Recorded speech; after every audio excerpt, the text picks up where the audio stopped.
ain't going back. Not gonna buy into all that. Hey, hey, ain't gonna hide. Gonna let all the fears slide. Got mother nature on my side. Got all of the loving. All right. Hello, everyone. Welcome once again to the New Now. I'm delighted to have Lynn Monet on again, a paranormalist. And we're going to discuss, messages from the other side, stories that could curl your toes, as we've discussed, what could happen as far as new potentials when you have loved ones that are about to cross over. We discussed that a little bit before we got on the air. So hello, Lynn. Welcome to the show. Hi, Lorenzo. Thank you so much for having me. I was really looking forward to doing this with you today. Well, maybe we'll break things into two sides, the nice side and then the toe curling side, since we've discussed both. And I'm a man that likes as much as he can get as far as good information and things like that. So let's begin. Like we talked about what could be happening when a loved one is about to cross over. So let's go there since I've had a bit of an experience today. One of my family members wasn't doing so well. So it's something that's close to sitting right with me right now. So you were mentioning that before. So perhaps you could expand on the potentials there. I would love to do that. In the paranormal field, there is a dark side, of course, that everybody acknowledges, but there's this light side, this white side as well of the paranormal that oftentimes is overlooked. I've been a nurse for 40 years. 17 of that has been in palliative care. I've seen hundreds of people pass away and assisted them. I'm also a death doula. So I assist loved ones in crossing over. And I've recognized consistencies in that again and again. There are three types of death. There is a natural death that most of us usually have.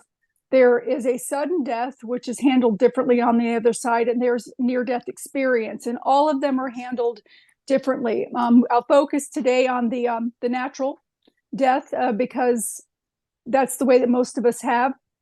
And the other ones can be another show down the road. But the thing that made me write the book was when my mother passed away. Seeing her come out of her body and some of the events that happened in the room that I was able to see. And just to say this too, a lot of times people, when they're getting ready to pass, they know it. They will start talking about, oh, so-and-so, if something happens to me, will you take care of my cat? Or you hear them talking about the fact that they're going to go home. Or they start seeing loved ones and talking about loved ones, and it's assumed by the medical community that those are hallucinations, and they're not.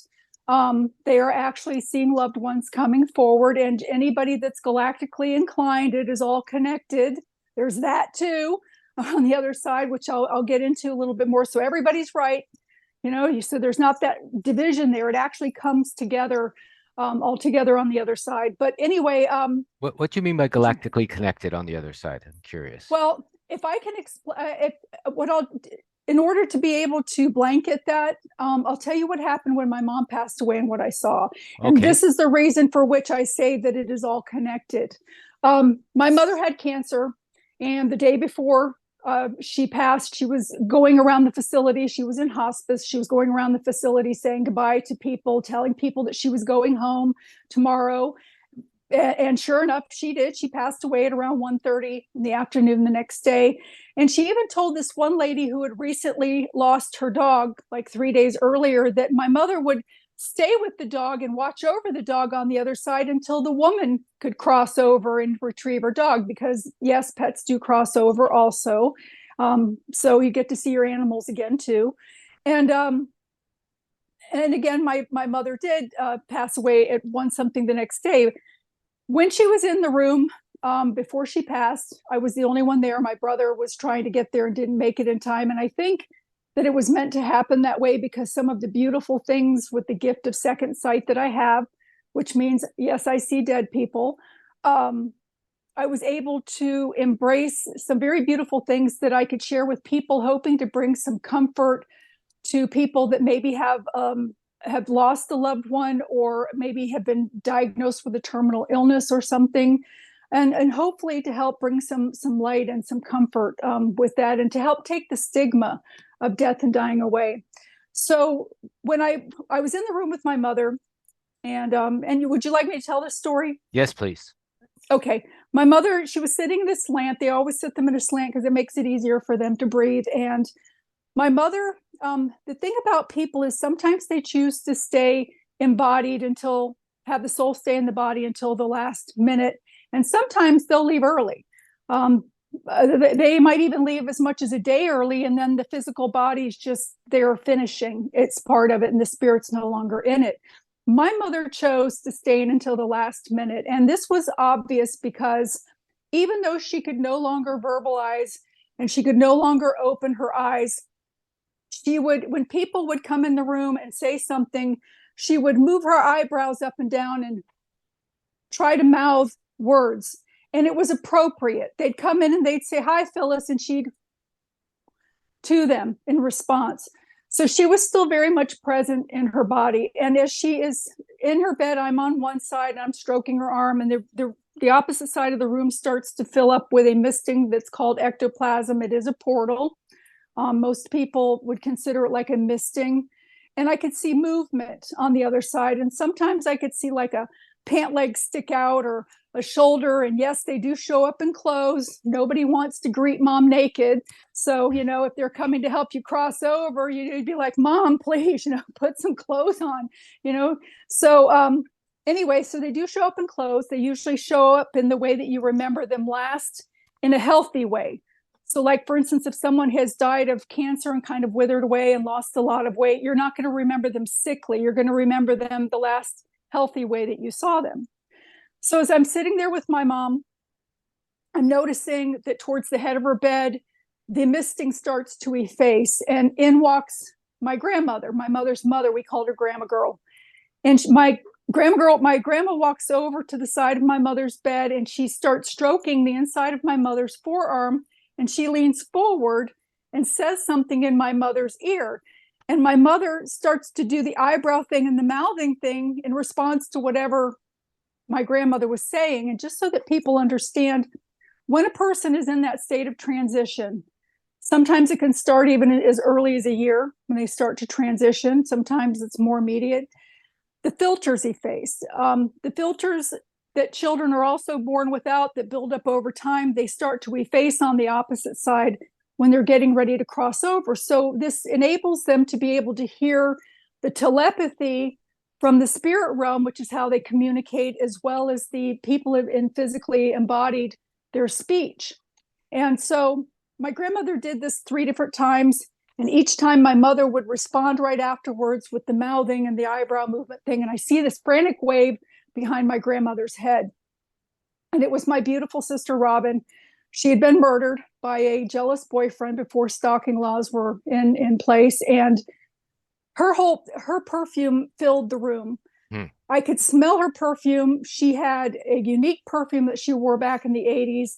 And she came around the crowd in the misting and actually came to where I was and embraced me. And I could feel her hair falling over my face. I could smell her. I could just feel her essence of her being there. And then she went back around. And when she went back around, the whole wall had effaced. So it was wide open. And there were hundreds of people there. Hundreds. I mean, there were some that I recognized from this lifetime that had crossed over. There were some that I didn't. But of course, my mother recognized everybody once she crossed over. And so I said to my mom, I said, "Mom," and I'm speeding this up just a little bit because there's a lot more to it. I said, "Mom, Robin and Grandma are here. I love you. I'm going to be okay." I gave her a kiss on her cheek and I said, "But it's time for you to go home. They're here to help take you home." And my mom mouths and moves her eyebrows up and down at me. And she literally took her last breath in about 10 minutes. But in the interim, I'm noticing at the head of my mother's bed, there's this group of spirits that are like in a football huddle, like American football. They huddle around to talk about whatever they're going to do with the ball in a play. It's different than soccer, but they huddle around almost like flower leaves on a rose. And when they opened up, my mother's spirit was standing in the center as if they were trying to stabilize her spiritual feet. And she was beaming. I mean, one by one, the people started to approach her and to meet with her. I mean, I actually got to look into the other side, and there are literally colors on the other side that you would need 10 color wheels to even, you can't imagine it. And the light seemed to emit from within the atmosphere itself. There wasn't a lighting source, but yet the lighting was perfect. And I'm looking at this and I'm watching these people come forward, and the feeling of the elation and love and joy that comes from that other side. When you're connecting in with that, you can't help but smile. And it just brings tears to your eyes. You're smiling there. So I'm sitting there and I'm smiling, and I look over and I notice that my mom has physically stopped breathing. And I remember thinking to myself that I needed to call the nurse, because I thought, oh my God, what if the nurse walks in and my mom's just died and I'm sitting here smiling? That's not a normal response. They might think I put a pillow over her head or did something to her. So I called the nurse, and the nurse came in and pronounced that she had passed. And I said, can I stay, for a little while? Because I wanted to see what else was going on. I mean, the spirits were all still in the room for a good 20 minutes, our time. And I say our time because there is no time on the other side. We're linear here, and over there, the time is different. In my book, I did state that it's equivalent to like 25 years for one day, so that people could kind of have an idea of what a short time we're actually gone from there for the people on the other side. But really, there is no time. May I ask which book you're talking about? Which one of your books? Is it the only... Colors of Heaven, Beginnings Never End. Right. Okay. So I'm watching them come, and they greet my mother, and the room started to thin out. And all of a sudden I notice still remaining in the room. And I say that everything, the galactic part is connected, because in addition to angels and loved ones, there were these beautiful beings that were very, very tall, white luminous hair, very blue violet colored eyes, just gorgeous. I don't know if they were male or female. It didn't matter. They were just gorgeous. And they were illuminated. They were just irradiating that same kind of love from the other side. And they appeared to be at the level of angels, only they didn't have wings like the angels had.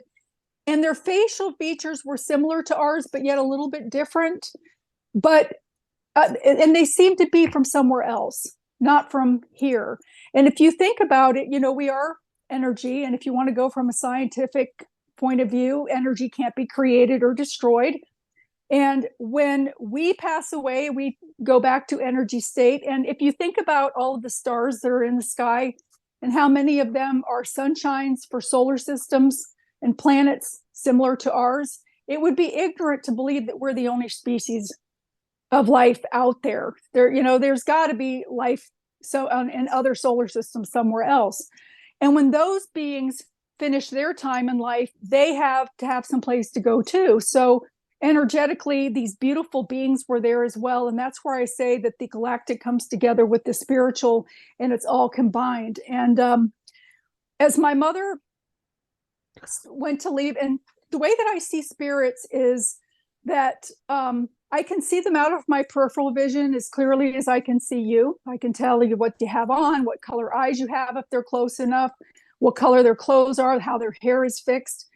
If they're in front of me at a distance of about 10 feet or more, it looks almost like it's similar to like when a person walks up to a plate glass window in the daylight. Like if you go shopping and you walk up to the store and they've got those big glass windows and you see your reflection, that opaque looking thing, they look like that to me. And when they're up close, there's a waffling to the air, like gas fumes or like vapors off of a hot road, that waffling look to the air. And so as my mother started to pass with two of the angels, the beings, two of the beautiful beings, and my mother and my sister, and there was one other spirit that walked along with them as they were ushering at her out past my side to leave, when it was finally time for her to go, they were assisting her. It was beautiful. They all made connection with my head, and it felt tingly. So I got to feel that the energy and the love coming from them. But there are many, many things as a nurse in end-of-life care, palliative care, that I have experienced of people crossing in that transition period, or what we also known as rallying, when they're more actively testing the waters, so to speak, where there are periods of time where they're hard to rouse or impossible to rouse, but yet they're still breathing. Their eyes look glazed over, their toes are kind of flaccid, and then all of a sudden their eyes will brighten up and their toes will perk, and they'll start talking about things that they saw on the other side, or they'll start talking about people being in the room. And a lot of times, being a medical professional,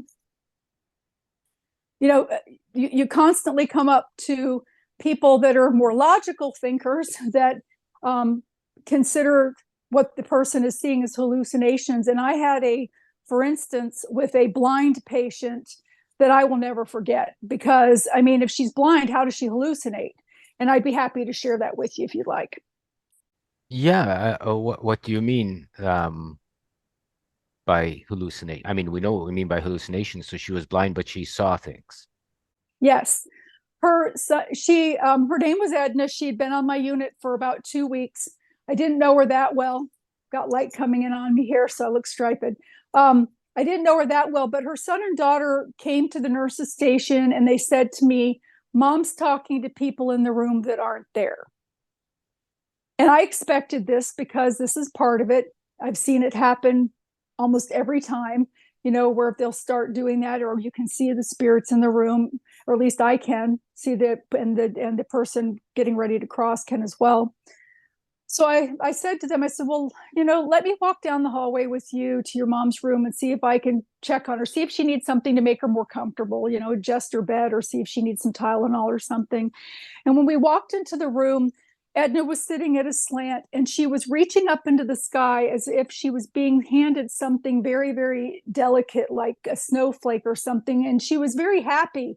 She was smiling. She was very happy with whatever it was that was being handed to her. And I said to her, I said, "Edna," I said, "who's here?" And she said, "George." And her daughter turned as white as a sheet and had to sit down because she said, "Well, George is my father, and my father's been gone for X amount of years." And then Edna pipes up again and she says, "And he's glad that you're taking good care of Pixie." Pixie was Edna's poodle. When George passed away, the son had to take possession of Edna's poodle because Edna, being blind, couldn't care for the dog anymore. And he had possession of the dog, now an elderly dog, but still very much alive. And the son said to me, after he told me this story, he said, "Do you think my mom's hallucinating?"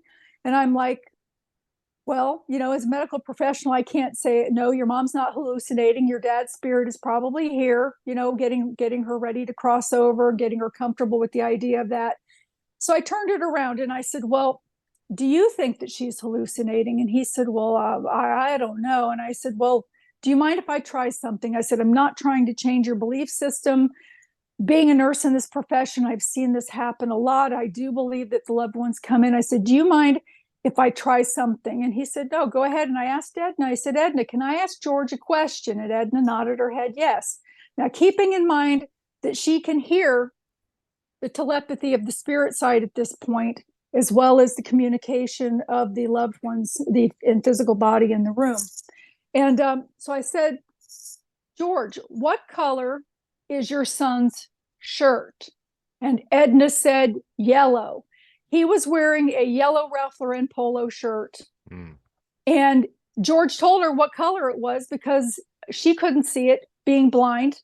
There was no way. I mean, how can a blind person hallucinate? And a lot of people, it's said that they're hallucinating. And of course, they come on with the medication, kind of like mental illness too, but a different kind of medication they bring on for the people towards the tail end, where they're considering that it's dementia related, or that it's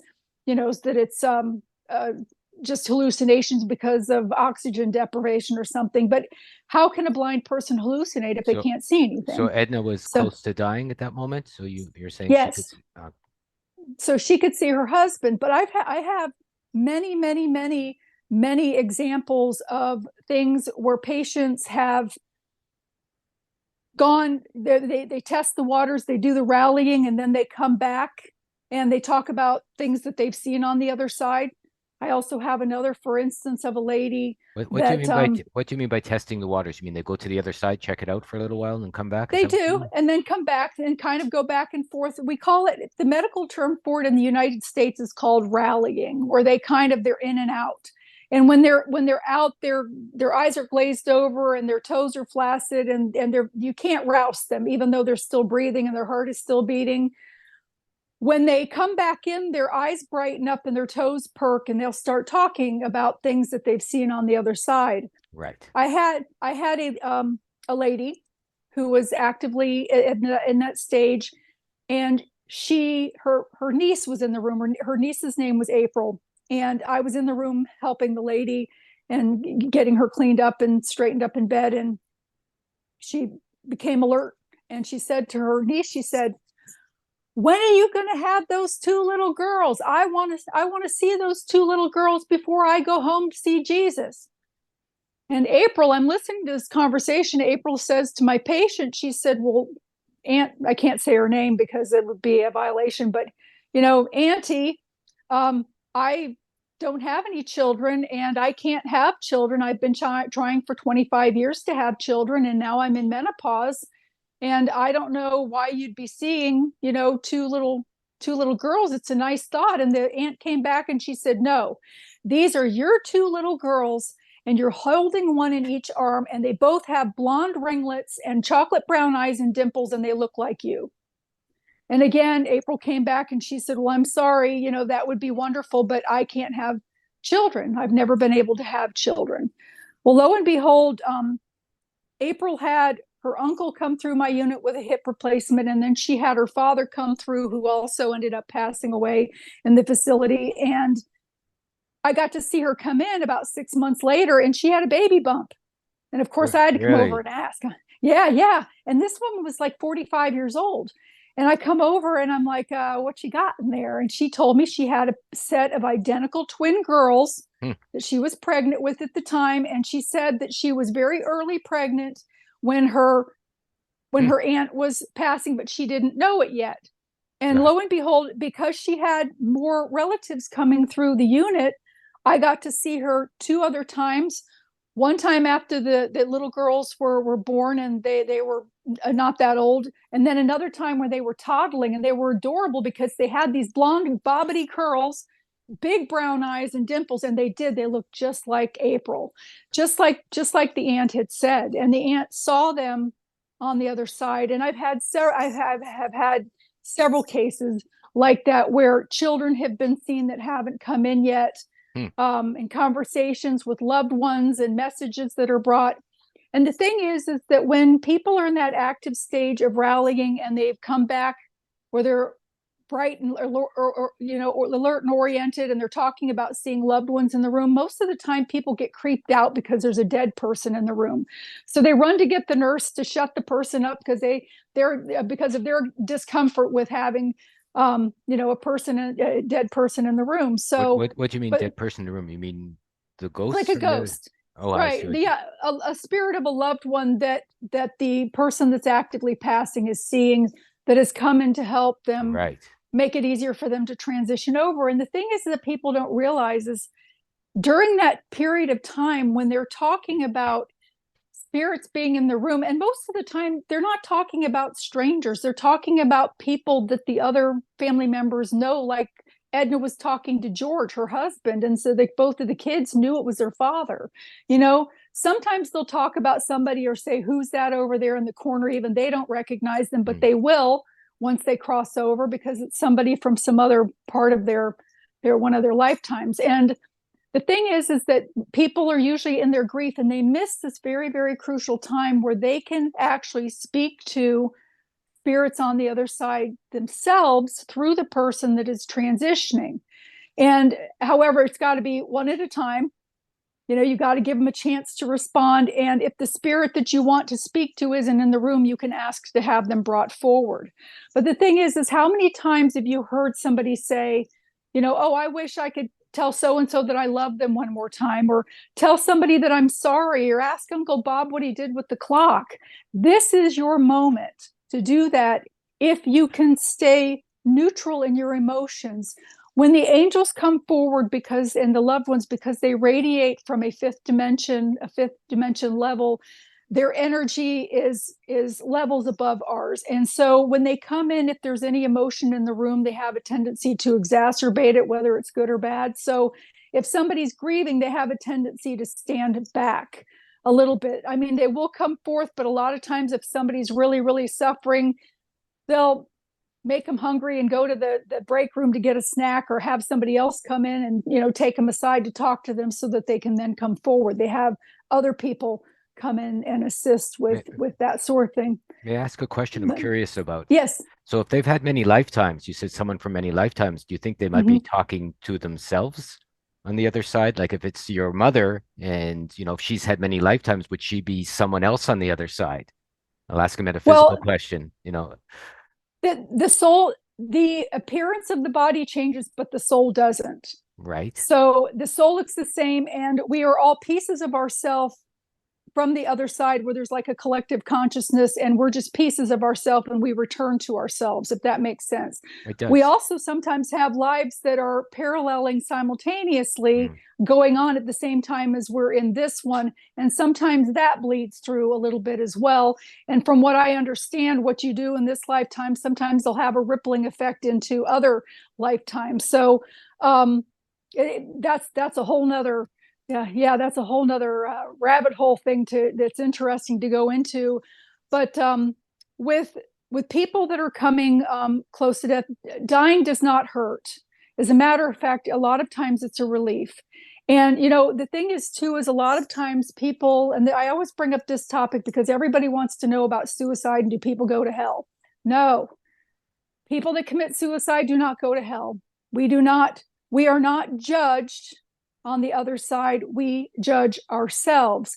And the reason why this is more effective is because when you go through your life review, you are put in the position of anyone, let's say, for instance, that you hurt their feelings or something, you're made to feel what you did, and you're made to see the rippling effect that you created in that person's life, good or bad. You get the good and the bad. And in the case of, let's just say, that you poked somebody in the eye and they ended up being blind, and God, somebody's standing there saying to you, but you poked that person in the eye and you made them blind. And you're like, yeah, but they spit at me. When you are judging yourself, you have to own what you did. You can't rationalize and try to make an excuse for your bad behavior, because in that moment, you're living what you did. So it's actually more effective for us to judge ourselves. But I do want to say this about suicide. Suicide is considered a sudden death. It's handled the same way, where one spirit comes in, usually. And the thing about suicide is you do not get the reception. You're basically not greeted by your loved ones. You're sent into schooling. Once in a while, they might let a loved one come through, depending on the situation. Schooling. You are not sent. What do you mean by schooling? Well, you're not sent to hell. So a lot of times you're placed into like schooling and situations to help you work through whatever trauma or drama that you were dealing with that made you end your life early. We have multiple times in our lifetime that we have exits that we can leave, but suicide is never one of them. Suicide is never, ever, ever, ever, ever something that you should do, because of the rippling effect, not only that it creates here on this earth, but also for generations on the other side, because you have agreements of certain things that you want to accomplish in this lifetime. And you also have people coming into your life that are counting on you for theirs, or they're supposed to help you at a certain point. Maybe you've got a child that's going to come and that's going to find the cure for cancer. And if you cut your life short, that person doesn't have the opportunity to come through and do what they had planned on doing. So it creates that vacuum and that rippling effect for generations, and things have to be shifted around. So this is why suicide is frowned upon. Now, I'm going to say this: medically assisted suicide for someone who has terminal illness is looked at completely different. You do get the reception. It's because your end of life is coming. It's not something that you're just taking out of the blue. Also, people with mental illness, if they're suffering with mental illness, it is looked at very much differently than it would be if someone who is just being selfish to get even with, say, a loved one. Oh, well, I'll show you, and then they take their life to get even with a loved one. Is that taken into account? Like, do they go into schooling? Like, if someone has a terminal illness or a mental illness, would they not need to go into schooling, I guess, to figure out how they became mentally ill or how they became terminally ill through, like I would say, by their own hand, let's say, or actions or inactions in life? Like, how is that looked at out the other side? Do you know? The terminal illness is a lot of times something that was pre-planned. However, if it's something like addiction or something like that, then yes, they are schooled, but they get the reception. Mental illness gets the reception. They get to be received by their loved ones. The ones that choose to cross over, that are medically assisted, they get the reception that they get to meet their loved ones. But the people that have done it out of selfishness to get even with someone do not. They don't go to hell. They're usually greeted by one person. And that's the thing about sudden death, is one person, one being, and oftentimes it's not a family member, will come in and help the soul who in that moment is panicking. I mean, they're if you were to come on with the reception that everybody usually gets, it would be very overwhelming if this person's standing there bargaining to crawl back into their body for 5 more minutes because they left their stove on at home with their dog in the house. You know what I'm saying? So they're trying to bargain in that moment. So they have one spirit come in so that they can acknowledge that they've died. Once they have accepted the fact that they are dead, then they get the reception that comes forward for them so that it's not overwhelming and it's something that's loving and pleasant. So, may I ask a question? Yes. You've mentioned hell a few times. What would your definition of hell be? You said they don't go to hell, but I would assume that there is a hell then. So, well, yes, please. Okay. Let me put it this way. Biblically, they talk about hell. All that I can say is this. I believe that there is a lower place. Of what I learned in dealing with my haunted house issue is there's a hierarchy of angels and beings that are higher. There's also a sub-hierarchy of more sinister, darker things. And the house that I owned, I had 2 demons and a young man that had hung himself in the house that were real demons. And a lot of times people contact me, they have a lost soul in their house. They call me, oh, I've got a demon in my house. And 99% of the time, it's not a demon. It's just a disembodied soul, or maybe a elemental or a poltergeist, but it's something different than a demon. Very rarely is it a demon. But I actually had 2 full-blown demons in this house, pictures of them, and the young man that had hung himself in the house. So I have come face to face with a hell dog, which is like a 4th or 5th level sub-level, which can leave claw marks on people that bleed, can leave bite marks, bruises, can pull hair, can throw things.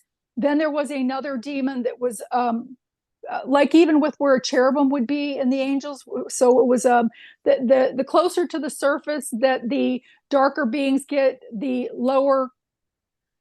less abilities they have, and the deeper that they go subways, the stronger that they are. So the other one was able to leave like imprints in your mind of imagination of like, one time I was in the room putting boxes and I sensed that it was looking at me in the door, and all of a sudden I was expecting it to do something. So I feel this snake feeling coiling in my pocket and slithering down my leg because they wanted me to react like, oh, because they feed off of that negative energy. It's their chocolate, and it enables them to do more physical acts when they can feed on negative emotions.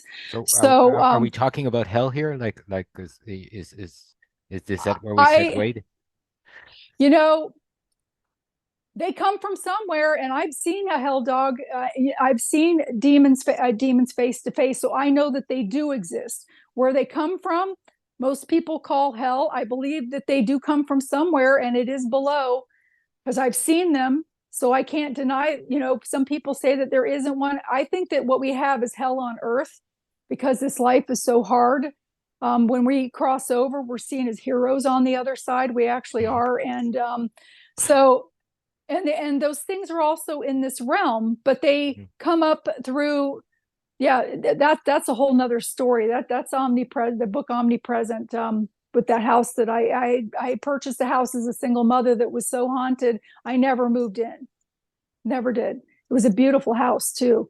But anyway, to go back to the suicide thing, you don't get a free ticket and a free ride. You were actually schooled, and then you were placed back into a lifetime. And it might even be one harder than the one that you just came out of, so that you can come to that point again and not commit suicide. And then you can finish out your lifetime. Then that way everything else falls into place. It's a little delayed, but the child that you were supposed to have, or whatever type thing, I'm just saying as an example, then can proceed at that point. And because the time limits are so short in between in comparison to what the time is on the other side, everything then falls into place. Unless they commit suicide again, and then you got to do it over and over and over. Is that where you think the lost souls come from? Like, if the suicides are guided over, like, how does the soul become lost, do you think? The lost souls, when at the time of death, we have the opportunity to choose to cross over or not. We have freedom of choice to do that.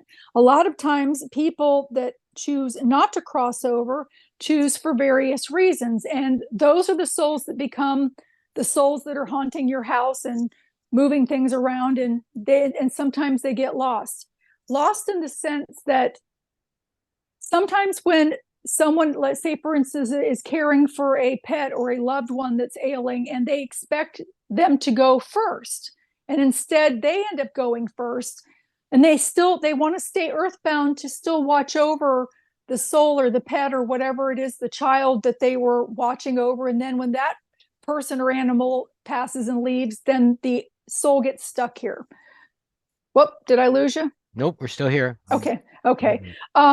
So I'm anyway, just fascinated, so I start moving, maybe. Yeah. Listening. No, my thing went dark for just a minute. So, what was I saying?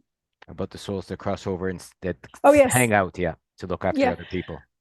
But there are some, and those are lost souls, because then they lose their way, because we're all connected with a cord that connects us upward, but you don't have to choose to go. So then there are other ones that maybe because of addiction, they decide to stay. Then if only people could see all of the dead people I see standing around them on their cigarette break or out at a bar, they wouldn't drink or smoke anymore. But anyway, or they stay for other reasons. I had a ghost. I was on my unit. I had a patient that was actively passing. And sometimes the lost souls will come forward out of curiosity when they see the other spirits come in. And I was standing at my med cart getting something for the patient in the room. And I see a spirit of this man peeking out from, there was a sitting room with pillars, and he was peeking out from the side of a pillar. And I looked at him and I said, "Hi."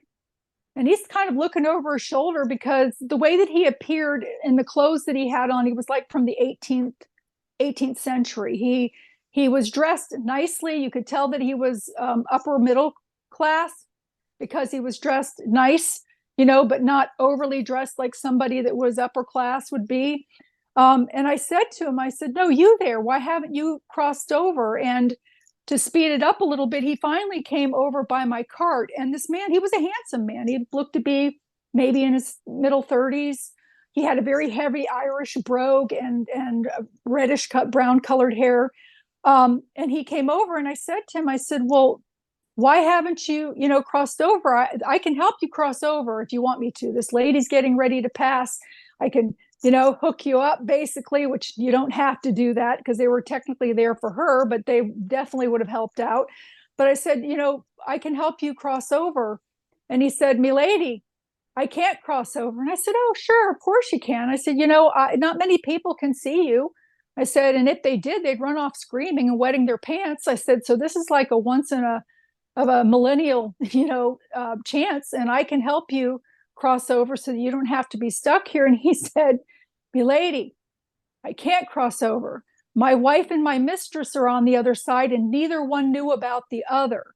So here this man had chosen to stay earthbound all of this time because he didn't want to have to cross over and face his wife and his mistress, since he had been cheating. And he chose to stay here for that reason. So sometimes they choose to stay for reasons like that. Sometimes because of traditional religion, they feel that they're not worthy for some reason, and they choose to stay earthbound because they don't want to be chastised or go to the brim and firestone in hell. If it is like that, I don't think so. But still, that's just, again, another whole rabbit hole for another time. But So they do stay. And the thing is when they don't cross over, the cause of death still shows. In the case of this gentleman, he had a Swiss cheese appearance to his abdomen, which to me indicates that he died of a corrosive disease, like maybe cirrhosis of the liver or cancer. They still have their mental illness. They still have the addiction. They have, whether you cross over or not, you do maintain all of your senses. And in the case of smell, because people argue this point, oh, well, they can't smell. They don't have an olfactory nerve. It's not that kind of smell. It's a memory recall smell. And I say that because a lot of things, everything is done there with your mind. Your mind is very powerful on the other side. I had asked my mother once, who pipes in every once in a while. I said, Mom, don't you ever miss the way that the brownies that you used to make and the potato salad? She had this special recipe that was really, really good. And she comes through like a megaphone and she says, well, we don't eat here. And I said, yeah, I know you don't eat there. And she says, but everything we do is by thought. If we want to go somewhere, we think of it and we're instantaneously there. We just immediately go. She said, and in the case of eating, we can think of the food on any of the planets that we've ever been on or places that we've been, and the flavor and the sensation of eating comes to us as if we are eating it. So they get to enjoy the flavor. And I'm thinking to myself, wow, wouldn't that be great with ice cream? You could eat as much as you want and not have to worry about the calories. But so everything is done, by thought. And her sharing that with me. So in the case of people, like for instance, that have an addiction, one time I had walked into a pub, and there was this couple sitting at the bar getting romantic with one another, and she had a rock glass on the bar that looked like she had some whiskey or something in it, and there was this headless dead person, holding his head with the nose over the drink, trying to sniff it.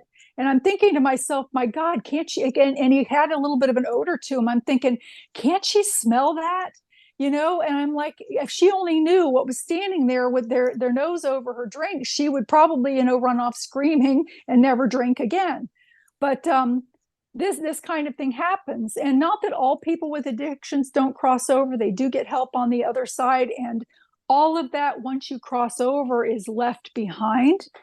And then you do get some help and guidance with the way you would thought, or what you were conditioned in this lifetime to be able to learn to undo it. You mean they get help with their addictions, you mean? Yes, they do. Well, of course, the addiction immediately stops, but they go through also some schooling to help them learn why they had the addiction and how to overcome it. And oftentimes they're placed with people that have addictive behavior and help guide them spiritually to overcome theirs. And if the person on earth overcomes theirs, then it's a goal that's also meant for the spirit that crossed over that was unable to do it for themselves. So they kind of get credit for it that way as well. By addictions, does heaven have a different definition of addictions than a human would? Like if you want to have a food addiction or a sugar addiction or a sex addiction, or like how is that defined on the other side, do you think? Well, because we don't have bodies, everything gets left behind. Then you deal with the mental part of why you have the addiction, not the physical part of it. And not only that, even with thought, they can think about the liquor and they can taste it in their mouth, but there's teaching them to not desire it in that way and to help someone else maneuver in the earthly realm to overcome it in a way that they weren't able to themselves for whatever reason. That's how it kind of works in the schooling. And then they're placed back into a lifetime where hopefully with the newfound tools that were effective with the other person that they now also hold, they'll be able to come back and overcome their addiction when it comes to that point in their life, because they will go through an addictive period again so that they can overcome it. Hopefully easier the next time round, if that makes sense. It does make sense. All right. So, and then what happened? Did you have a final parting word with the fellow with the Swiss cheese appearance before he said, my lady, I said to him, I said, well, first of all, they're probably not even there anymore, and they already know the cat's out of the bag, and they look at things very, very differently on the other side than they do here. They probably, aren't even upset about it anymore. I said, I can help you cross over. And he just smiled and kind of faded away. And I never saw him again. So I don't know if he chose on his own then to cross over finally, but he didn't need my assistance. He just faded away. So I don't know. I don't know what happened to him. Very So, nice. yeah, the thing about lost souls is that a lot of times they forget that they're dead, or some of them don't realize that they're dead, especially if it's been a sudden death and they have to be told that they have passed away. And a lot of times too, when you do see them in investigations and things like that, they're looking forward, side to side, or down, but you never see them looking upward. All you have to do is remind them to look upward, because then that cord illuminates that's already connected to them, and all of a sudden you'll see them just disappear that fast. But again, they have to be in agreement. They can still choose not to cross over, even as lost souls on this side. So we started talking at the beginning about, the potential for people that are with people that are about to cross over or die, and using that, let's say, to discuss whatever they feel with, like discussing with the other side. Is that what you meant when you said they're missing an opportunity, that if you have someone that's close to death, you can share with them and perhaps get some information that you may have always wanted to delve into? Yes, you can ask them questions. If there's a loved one, like let's say your mother is crossed over and you want to know, you never found her engagement ring, her wedding ring, you never found it. You can ask her where it is. What'd she do with it? And hopefully she didn't stick it in the coat pocket that you already donated to Goodwill, so, she can tell you, where it is from the other side, but she can tell you through the person that's transitioning. But you have to stay calm and neutral. That's the main thing. Emotions, you have to maintain control of your emotions around the dark and the light, because one exacerbates it, the other one feeds off of it. So you need to be able to stay in that neutral place in order to do that, and understand we don't die, people. Death has such a finality to it in most people's minds, but we do not die. We simply shed our skin and go, and you will see your loved one again. This is not the last time that you're going to see them. You will see them again. You'll see your pets again. You'll see your mother again. You'll see your father again. You'll see everybody again. So, if you could kind of think when somebody passes away, but they're going on an amazing vacation somewhere beautiful, and they're getting their grapes peeled by angels, that they're just having this wonderful vacation, and eventually you'll join them there. It helps a lot, because that's actually what it is. They're not dead. Their body gets left here because it's part of the earth, but their soul moves on. I'm still wondering who decides, whether they get their grapes peeled or they, go to or they go to the demon side. It's like, have you had any experience with someone that's been in the middle, let's say, as they're crossing over, and to see that must be an interesting push and pull, let's say, of potential. I did. I had a patient, a man that actually fought death for literally like 10 days, and I've never seen that happen before. And the usual the usual loved ones and the mystic coming through the portal didn't show up with him. And the day that he passed, I wasn't there. I don't know what came for him, but he didn't have any family in the room, because he was estranged from his children. His wife had passed away. He was an only child, so he had no siblings, no nieces, no nephews. And I don't know what came to get him. But I mean, I've also seen aliens in rooms with a patient that I suspected was a hybrid, that was part alien and part human. And there's reasons for that too. And I don't know if he was part of a Galactic set, or if something darker came in to get him, or maybe he chose not to cross over and he's wandering around still. I don't know. I don't know. I've had people that are concerned about passing and a little bit afraid about passing, but they were usually for things that could be explained easily. So, how would you define the difference, I guess, between aliens and angels then, if you've seen both? you know, there are different categories, and there are different dimensions that certain aliens use. Um, the ones that I saw on the other side aren't like the bugs, not like the goat man or the bug things. Those go somewhere else. And you've got to keep in mind that we have different dimensions. So when they leave, they go to a different dimension. Those that are on the higher level that go forward, such as us that are embodied, that we cross over, we go to a higher level, into a fifth dimension, sometimes even a sixth dimension, depending. And that's where the higher level beings go. So there's a lower place, which is kind of like equivalent to Earth's level, a third dimension, and then a fifth dimension. So is that what you meant?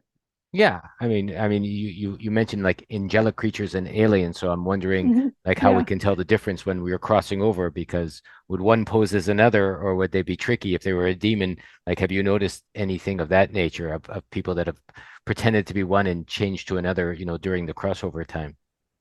I have I have not seen the loved ones that I have seen come in are legitimate, although there sometimes can be some dark things in the periphery. But usually, when that light comes through, it shoves all of that out, and they're protected, unless for some reason, like that man. I don't know.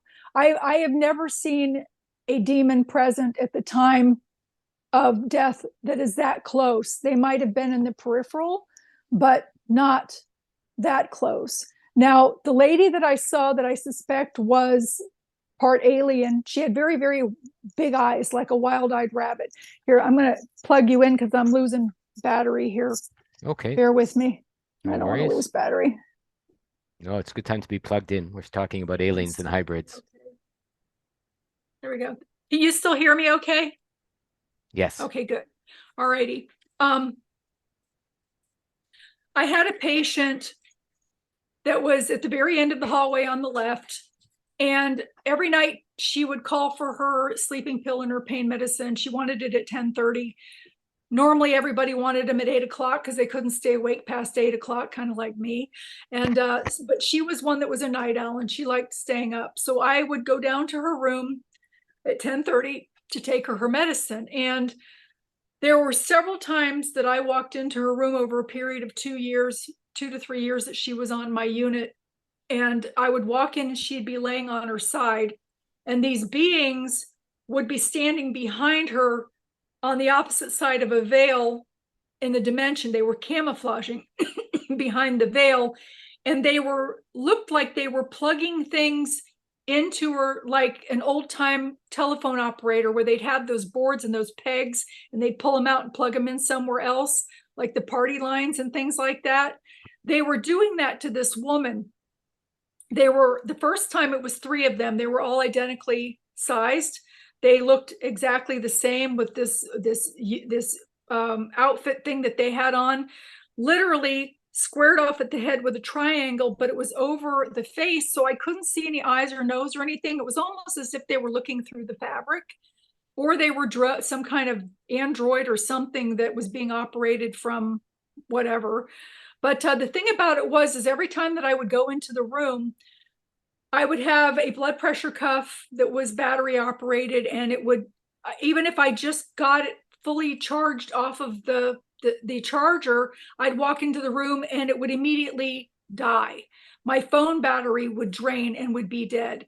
I had to go and get a second one and brought it back in, and that one died. So I finally had to start going in with a manual blood pressure cuff and stethoscope to take her blood pressure, because I never knew when I was going to walk in, if those things were there, all of my batteries would be drained in anything that I had with a battery. Hmm. And I had to take her blood pressure because, in addition to her sleeping pill and her pain pill, she had her cardiac meds. So I had to make sure that her blood pressure was stable enough for her to be able to take it, so that it wouldn't make it go too low. So but there were several times that I went into her room over the period, and it wasn't every time, but it was multiple times. And there was one time that I went in that there were 5 of them, same uniform thing. And 4 of them were the exact same height. And then there was one that was taller. And the one that was taller actually walked around to the other side of the bed where I was and walked through me. And talk about a burning, it was the weirdest sensation. It was very fast because they went through me, but I could feel it almost in my teeth, the vibration. It was like hot almost. And I said, excuse me. When it went through me just automatically, like I had bumped into somebody. Oh, excuse me, pardon me. And the lady said to me, she says, oh, no, you're fine, honey. She didn't know. And the things seemed to ignore me. They didn't realize that I could see them through the veil. When she finally passed away, I never saw the aliens come back again. We had other patients in that room. I never saw them in any. I had 23 rooms, 23 clients. I never saw them in anybody else's room but that one lady's room. And when she passed away, I never saw them again in her room. So, I mean, I never saw them in the facility anywhere in the room. So, I had gone on a show in America with Linda Moulton Howe because I was questioning, could there be hybrids that are half and half that are on Earth or ones that are posing? And of course, now we know that there are lots of that. There are reptilians here posing as people. Lots. I mean, that's a whole nother show. So I'm curious then, because I'm fascinated by people's pathways in life. How do you feel, or how do you think you became a death doula? Because that sounds like a great job description. Oh, I had to go to school and get a license for it. There's a class that you take as a death doula, but the fact that I have the gift of second sight really enhances the ability to be a death doula. The death doula is, I don't know, do you have hospice in China? Or where are you, Japan? Yeah, of course, there's hospice probably. Okay. A death doula is a hospice nurse on steroids. We come in, because I can see where the person is transitioning, not only on the physical side, I can see them transitioning on the spiritual side. I can see the spiritual side getting ready to receive them and all of that, what is going on. So I assist the person in that way to let them know, your loved ones are here, to help them cross over. And to validate what they're seeing also, and also to help the family to understand that this is natural. Really, life doesn't begin until we leave this earth, to be honest. The life that we really, really want happens when we finish here. So in the sense that I can also help administer medication if they need it. But usually with a death doula, you don't need the medication. The person's alert and oriented, other than doing like mouth care and things like that to make sure that their mouth isn't dry, comfort measures type things. They can connect because it's more natural. It's just more natural type thing where them seeing their loved ones is okay. They're not going to get medicated, or you're not seeing that. And the fact that they're dying is supported. And the thing is people don't realize when somebody is getting ready to pass, they want to talk about dying. It's everybody else in the room that doesn't want to talk about it. The person dying is okay with it.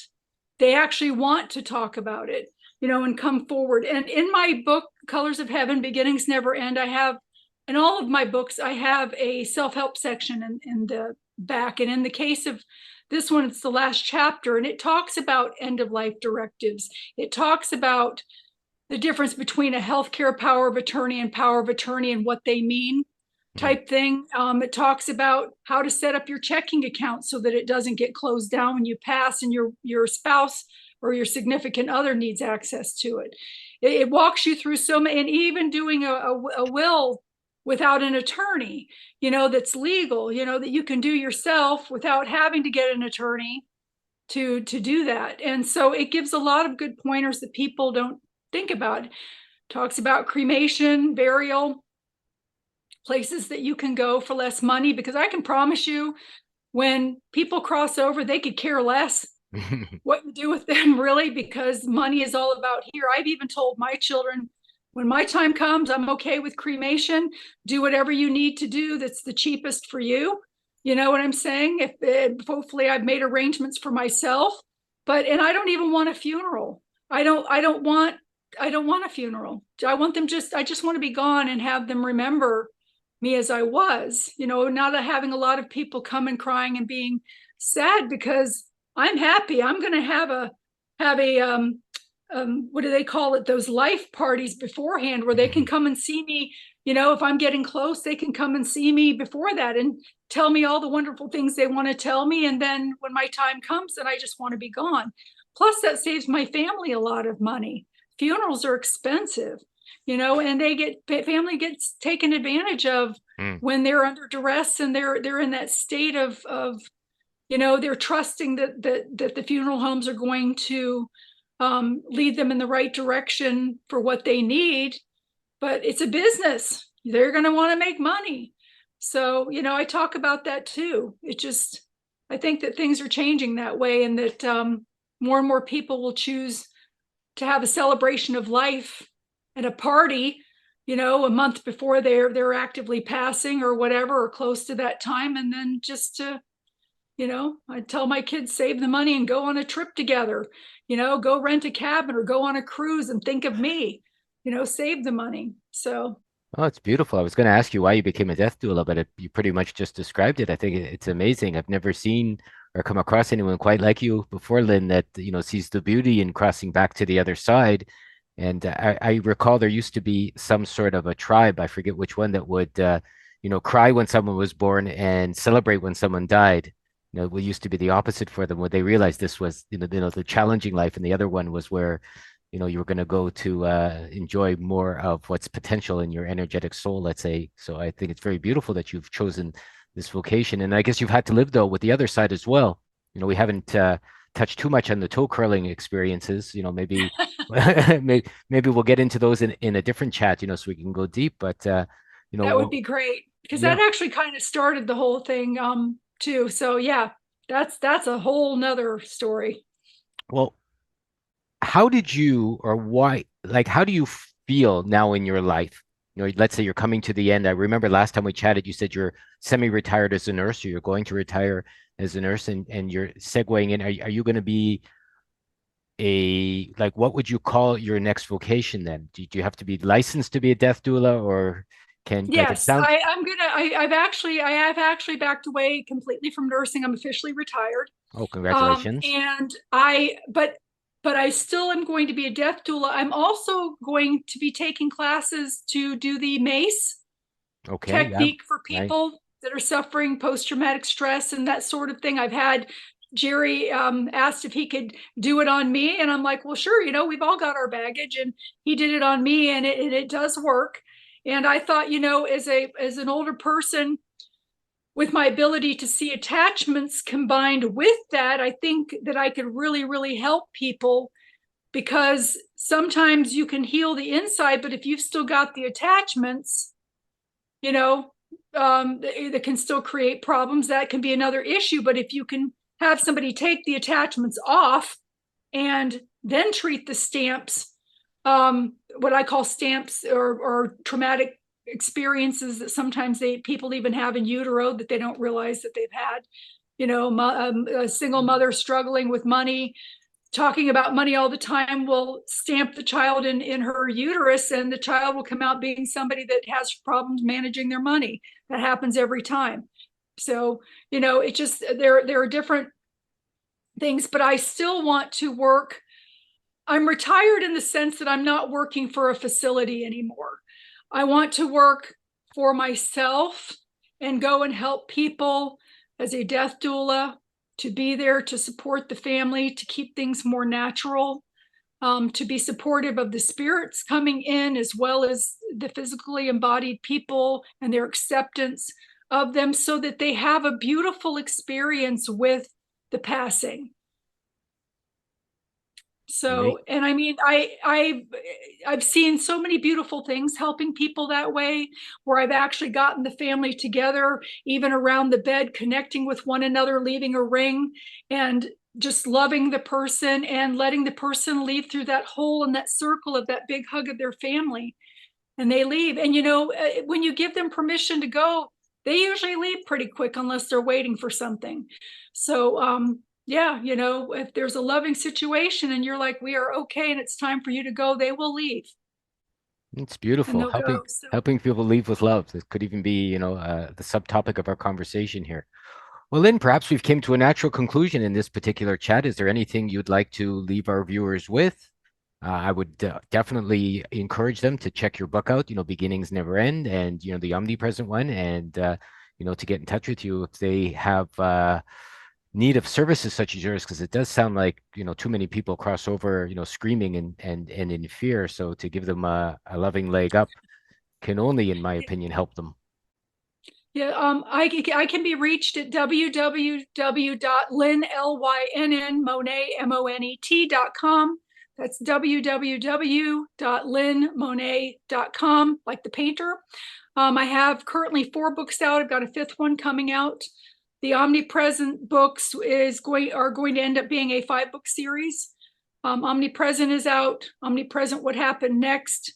I've got Omnipresent 111 Becca Drive in editing as we speak, and I'm currently writing Omnipresent Gnome, Place Like Home.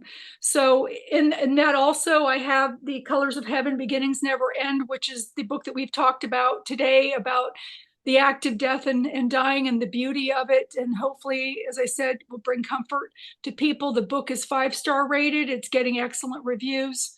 In addition to that, I have another book out, which is off the beaten path, but it's called The Gap, What Else Your Adolescent and Teen Needs to Know.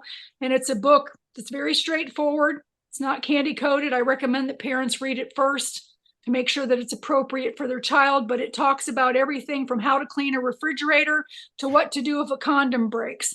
And I'm not that I'm encouraging people to have their children have sex, but if they are having sex and the condom breaks, they need to know what to do about it to protect themselves from having a baby too soon that way. And there are things that they can in fact do. And it also talks about going out on dates and putting your phone away and not wearing stinky sneakers, because there's nothing attractive about stinky sneakers. I don't care how handsome or pretty you are. If your shoes stink, forget it. So you need to make sure that you don't have on stinky shoes. So it talks about good things that way. I can be gotten a hold of through my website. There is an email address at the bottom. Well, I will leave all the links below, of course. I will definitely leave a link to Lynn's website where you can reach out and see all her books and her contact and everything she shared. And Lynn, I'm going to invite you back again, put you a little bit on the spot here. I hope to talk about the toe curling experiences, get into that.